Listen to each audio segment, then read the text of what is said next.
Okay అండి, juice అయితే ready అయిపోయిందనమాట. ఇప్పుడైతే మనం వేసేసేద్దాం గ్లాసులోకి. ఆపిల్ జ్యూస్ అయితే రెడీ అయిపోయిందండి. సూపర్ కదా. ఇప్పుడు వీటి మీద మనం గార్నిషింగ్గా బాదం పప్పు అలాగే పిస్తా ఉంది కదా, అవి ఇలా వేసేసుకుందాం. ఓకేనా. ఇష్టం ఉన్న వాళ్ళు వేసుకోవచ్చు, ఇష్టం లేని వాళ్ళు స్కిప్ చేసేసేవచ్చు. ఆర్డర్గా. ఓకేనా. మన యాపిల్ జ్యూస్ కూడా రెడీ అయిపోయిందండి. ఇప్పుడు నేను టేస్ట్ ఎలా ఉందో చూసి చెప్తాను. నానా లక్కయ్య,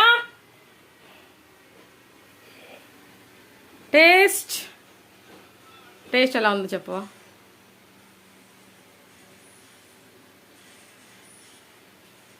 ఓకే, థ్యాంక్ యూ. సోన్ బాబు,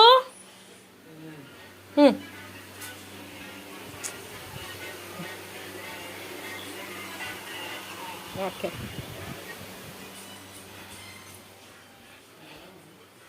ఇప్పుడు నేను టేస్ట్ ఎలా ఉందో చెప్తాను.